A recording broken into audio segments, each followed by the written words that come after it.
Hey Broncos country, welcome to another edition of Altitude Advantage. I'm your host and team reporter Elisa Hernandez, and across the table from me, we have our lead writer on DenverBroncos.com, Aric DiLalla, as we get ready for Combine Week. If you're watching on YouTube, you might have seen Eric's head just break into my shot. But I'm sorry to get in your way. I'm just here trying to provide some nice coverage, not get anybody upset. I don't want to be in your bad graces before we go to Indianapolis for a week. I will always share my camera with you. It's just the back of your head really is nice. The back of your head is not what people want to see. They want to see the face. Your face card never declines. As I was walking over here, someone told me my hair looked really nice today, so that was nice of them. See? Face card never declines. Does look good. See, I'm telling you. Wow. You know what else looks good? All these prospects that are coming into the upcoming NFL draft, and the Combine's coming up. It's going to be February 27th through March 2nd. We have a couple guys that, people are kind of chirping about. We have some day one guys that potentially can go, some day two guys, some other storylines that we're going to get into in this special podcast as we head into Combine Week. But before we get into specific names, how excited are you for this time? This is my first time going to the Combine, but you've been a few times. I guess my question is, what's special about the Combine and kind of like that first glimpse that you get to the upcoming NFL talent? Yeah, well, the shrimp cocktail is really good, so that's exciting. I think that I view Combine Week as kind of two different things. The first is, generally we get to hear from Sean Payton, George Payton. You get a lot of questions answered, and you start to get like your first sense of what this team is looking for. Mm-hmm. Like last year, it was at the Combine that Sean Payton said, hey, we need to find a franchise quarterback, right? Like we've got to get this right. I believe this is when he was talking about, hey, we think we're better at this evaluation process than some other teams, and that we really like our ability to go and evaluate guys. They talked about what they were looking for in a quarterback, and that ended up setting the stage for taking Bo Nix a couple of months later, and obviously we know what he did. Yeah. The Broncos had a lot of picks for the first time in a while. They were able to capitalize on it and get a really good draft class. So you kind of set the stage for the offseason in a sense. When you hear from those guys at the Combine, it'll be the first time, we assume, since the end of season press conference. Yeah. And, what are the needs? Are they willing to share any of that? What are the strengths of the draft? Maybe get some insight into some of the coaching changes that have happened. Obviously, some people have been hired away to go be coordinators elsewhere. Yeah. So that's part of it. And then, like you said, you get your first look at some of these guys. I know there are people listening that are draft experts, and they're dialed in all the time. Yeah. This is about the time of year where I start reading about these guys, learning more about them, who could be a good fit. And it'll change again, too, in a month, right? Because after you do free agency, it's going to change your needs. It's going to change what you're going after, probably. Yeah. But this is a good chance to get you make an acquaintance with these guys, right? And last year, I remember at the Combine, Jared Verse was talking, and I remember thinking to myself, man, good player, great interview. I'd love if the Broncos took this guy if they don't go quarterback. He ends up being the defensive rookie of the year. So, so you have an eye for talent. Is what you're basically saying. That would have turned out okay too, I think. Light flex. But you get to hear, and I think you can tell to some degree, like how do these guys handle themselves in the interviews? Are they competitive? Are they, doing the on-field workouts? And then again, this is also the time of year when trades start to come into fruition because GMs, coaches are all talking at the Combine. So it's kind of that first step in the NFL offseason. I know that there's the Senior Bowl and the Shrine Bowl and all that stuff, but this is when it really starts to heat up, and it's exciting just to be there and kind of see all the big names and know that for a week, Indianapolis is the center of the NFL universe. Yeah, that's a good way to put it. And it definitely is an exciting time, like you said, because I feel like at the end of the season press conference, ownership, GM, obviously the head coach, were very honest about just their needs. And they had mentioned, there's a time to be aggressive. There's a time to kind of, hold back a little bit. And I feel like they have I saw you go in my shot again. Man, I'm trying my best. I'm out of practice. But they were very honest about, doing what's best for the team. And I think based on what happened, I'm just trying to get down a little bit. We're only 4 minutes in and we're off the rails already. But that's how we like it. But they had mentioned planning for different scenarios, right? And I think this time is always very interesting to me, especially when I look at how the coaches are and the scouts and kind of their whole process during this time, is because you have to come up with a million scenarios and a million, mock drafts and things like that, because certain guys may go to certain places automatically, and other guys are going to be surprises, or, you know, like you said, even on the day of the draft, stuff changes, like teams jump, et cetera. So when you look at some of these positions that are kind of coming up, obviously the Broncos can go a variety of different ways, whether it's, you know, on the defensive side, you know, tight end or running back. What are, I guess, one of some guys that you kind of have your eye on right now? Yeah, and you make a good point that a lot can change. There's a lot of different scenarios. The lower you are in the draft, it obviously means you've been playing better, right? Because your pick is later, but it also means there's way more possibilities. The Broncos, you know, thinking back to when they had the 5th pick in 2018 or the 9th pick in 2021, like there's only so many scenarios that can unfold in front of you. When you're picking 20th, as the Broncos are, there's just a lot more things that can happen, a lot more teams that can jump you. You've got to, I think, have a wider swath of players that you're considering. Your net has to be a little wider, I feel like. Exactly. And I will say, since I've been here in 2016, I started right after the draft. So I was not here when the team selected Paxton Lynch in the first round, but so the 2017 draft would have been my first, and the Broncos picked 20th that year. And it feels like it takes forever until you get to pick 20. You know, the Broncos, they did select Noah Fant with the 20th pick a couple of years later, but because they had the 10th pick and then traded down, it was a little bit, there was more going on. But when you're just picking 20th, man, so we're going to have to maybe find a nice book, maybe find something to do to wait through the first 19 picks of the draft, assuming the Broncos stay there. But yeah, I think at this point, before we hear from Sean, before we hear from George, it's easier to kind of go off the mock drafts, right? And we know, based on what Sean Payton has said, that they need to add a joker type player, and that's somebody who's a mismatch in the passing game. And it's not necessarily a receiver. It's a tight end who's really good in the passing game, a running back. To some degree, they use Marvin Mims kind of in that joker type way by putting him in the backfield. But it's somebody that like is too fast for a linebacker, too big for a safety, or or just has moves as a running back to get away from either of those guys. So when you look at some of the mock drafts around, whether it's Daniel Jeremiah, and he did a conference call as we're recording this earlier today, he has Colston Loveland going to the Broncos. So he's a guy that if you're a Broncos fan, I'm sure you've seen his name around, a tight end from Michigan. He's a guy that doesn't necessarily have, like, it's not a 1,000-yard season. It's not 15 touchdowns. The stats are not necessarily gaudy in that way, but part of that is how Michigan plays football, right? Is like this past year, they ran the ball a lot. And so there's some projecting here, but the sentiment is that his ability to stretch the field, to make plays in the passing game down the seam can be really beneficial for a team and kind of give you that edge in the passing game. Daniel Jeremiah earlier on Thursday was talking about, hey, maybe if you get a guy like Colston Loveland, he can develop with Bo Nix, and it can be like a Mahomes-Kelsey type pairing where chemistry at the tight end position really matters. And if you can have a guy at tight end who's there for 6, 7, 8, 9, however long, many years, that chemistry will just keep developing. So he's a guy that I definitely am excited to see, excited to hear from. Ashton Genty. And we're talking about some of the big names, right? The exciting names on the board. That may or may not be there on, at the 20th pick. Crazier things have happened on draft night. Yeah, and I saw a mock draft earlier this week where they have the Broncos trading up, I think 7 selections to get Loveland. So you don't quite know. I know Tyler Warren is a name from Penn State, a tight end, who's been mentioned a lot. He's more of an inline tight end, run first. He's a big blocker. Loveland might fit more, and I think that was kind of Daniel Jeremiah's take, was that he might fit better with what the Broncos are looking for at that joker position. Daniel Jeremiah has him his 7th overall prospect, even though he has him going 20th. I always like when you get a more talented player later in the draft, right? Like that tends to speak to the value you're getting. But I mentioned Genty. We don't talk about statistics. This is a guy that has the numbers, right? Heisman Trophy candidate. I mean, the runner-up for the Heisman. This man can do it all. Jeremiah was saying he doesn't really think that he'll be there at 20, so he's a guy that you might have to go get if you want him. But he's another option there for the Broncos at 20.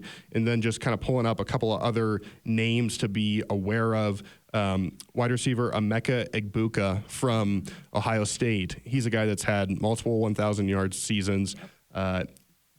He's coming off of a 1,000-yard season after battling some injuries in 2023. I feel like that bounce back game is really important, especially with coming into the NFL, because some may look at it as like a bad thing, but I look at it as a good thing when you have an injury, you're able to bounce back, because that's going to happen in the league. And it's like, can you bounce back and still dominate the way that you have in the past? And I feel like being able to show that in college, obviously the talent is different than the league, but I think having that resilience is what a lot of teams are looking for. Yeah, that's a good point. And, Sean Payton on the Kay Adams show down at the Super Bowl was saying wide receivers not as much of a need. Mm-hmm.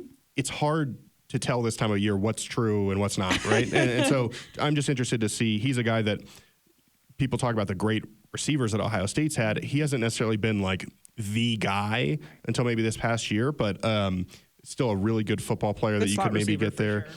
And then a couple other names that have been mocked to the Broncos recently. Shamar Stewart from Texas A&M, a defensive lineman. People have talked about this as one of the deepest defensive lineman drafts in a long time. Something to kind of keep in mind, as obviously DJ Jones is one of the Broncos' big-name free agents who will be a free agent when the new league year starts. Is this a draft that's deep enough there that you need to spend a first-round pick? I don't know. Maybe the high-level talent's good enough there. Maybe you wait. We'll have to see. But that's an option, a guy who's been mocked to the Broncos. And then Malachi Starks from Georgia, a safety. Sean Payton, again, with Kay Adams, kind of mentioned safety as one of those spots that they'll look to evaluate. The Broncos have had our friend Steve Atwater, obviously, picked in the first round. Yeah. I mean, Starks, really quick, from Georgia, 6 career interceptions. They have him ranked as like a sound tackler during his career at Georgia, missing fewer than 7% of his total attempts. And as a coverage defender, he allowed a completion rate of 61% with 6 interceptions and 14 pass breakups. So, I mean, he's definitely someone that you want to look at. And I think when you look at the defensive side and what they had at the safety position, or like I say, even looking at Shamar Stewart, one thing that I noticed for him that a lot of people were chattering about on the outside circles was he only has 4.5 sacks, career sacks in his, college career. And people kind of look at that as like a negative thing. But when you really look at his play, I was watching a little bit of his film, and there was one game against the Florida Gators where he doesn't necessarily make the fancy play, right? But he disrupts the line enough where you alter the running back's lane, like where he's trying to go. And then that opens up for another person on the team to make a play. And I think you need those kind of guys sometimes as well, where it's like, you're not necessarily getting the big player, the big sack, or the big tackle, but you're altering the offensive scheme enough so that your defense as a whole can make a play. Yeah, great point. I mean, that's what you need defensive linemen to do, is just take up 2 blockers so the linebacker can slide in there, make the play, or like you said, free somebody else up to go make it. It's not the most glamorous job. You don't get you don't get praise. But I saw some outlet, they ranked Malcolm Roach as the Broncos' worst free agent edition of last season, which is like the most ridiculous thing I've ever heard. What? Because George Payton at the end of the season said he might have been the Broncos' best free agent acquisition. Like, and he kind of speaks to that, right? Of this unsung guy that's not going to have a ton of like statistics, right? But he's getting that push, he's getting that surge, and it frees the rest of the guys up to make the play and to make those tackles, the tackles for loss. So yeah, I mean, I saw one thing on Twitter this week where people were like, oh, you can't praise the Eagles for having all this incredible defensive line depth that helped them beat the Chiefs in the Super Bowl and then be afraid to add defensive linemen in the draft. And I know that like the sexy, like fun pick is go get a playmaker, go get a Colston Loveland. And man, I'd be fired up if they do something like that. But there is this degree of, and Sean Payton's always been about this too, right? Like, you've got to have your meat and potatoes too and solidify the lines. And if you don't do that, then, or if you're like upset when you do that, then don't be like, oh, the Eagles defense is amazing, because they did it. They stuck with the process and it worked. So I remember what I said defense wins championships. I said that multiple times on the podcast, because I feel like that is a big talking point there. And to your point, really quick on Malcolm Roach, saying that it's also really key that you mentioned that is the craziest thing I've ever heard. Because on that Monday night game, when things were getting out of hand, post game, all the guys credited Malcolm Roach, with really kind of bringing that defense back together and then having that second half performance that they did. So, like you said, it's not always what you see on the stat sheet, but that doesn't rate how beneficial a player is or how beneficial a signing is. That's right. I think the other exciting thing as we kind of like turn from those day one guys is that, particularly at the joker position, there are options on day 2 of this draft that are really, really good. And I think that that can also help the Broncos. And so when Jeremiah did this conference call on Thursday, I talked to him. I said, hey, who are some day 2 guys? Like maybe the Broncos do go defense in the first round, or maybe they love a wide receiver in the first round, or maybe, I don't know what the other options there are. Like those are, or maybe you find a runner that you really like it, but you want to add a tight end the next day. Right. So I asked him, okay, so who are some guys on day 2? He mentioned Jaden Blue out of Texas. Another Texas guy in the yeah, I mean, they love Texas, right? So that could work out. DJ talks about him as a guy with 4.3 speed, somebody that they use in a variety of ways in their passing game, whether it's on wheel routes out of the backfield, whether it's in the slot, whether it's on angle routes where a linebacker can't keep up with him, and talked about his productivity and his speed as kind of, if you're an evaluator, you've got to kind of project what is Sean Payton looking for in this joker player. He talks about a mismatch, but still there's some guys that he views as jokers and some not. And I'm sure by the time we get to the draft, people we'll have said the word joker like 1,000 times, right? Because it is part of what is going to define this offseason. But Blue, in DJ's mind, is one of those players. He also mentioned RJ Harvey from Central Florida. He's a guy that he said he reminded him of a mix between Devonta Freeman and Tariq Cohen, just in terms of he's small. I think he said he's 5'8", like 205 pounds, but he's built like a little bit of a, we talk about Audric being like the mini bus. Yeah. He might be like a minier bus, right? Like still has that power, but yeah, I like that. A Mini Cooper, yeah. And so he's another option there. Again, these are guys that you'll get to see work out. DJ could be way off base here. Maybe these aren't guys that the Broncos aren't even considering, but it's helpful, I think, to have a sense of who you're looking for. He thinks Blue and Harvey might both be there in round 3. A guy that he thinks you'd have to take in the second round is Harold Fannin Jr. from Bowling Green, a tight end. And he said that he reminds him of a mini Antonio Gates. Wow. In terms That's high praise. That's really high praise. He said he knew it sounded a little sacrilegious in terms of, because obviously Gates going in the Hall of Fame, a great player.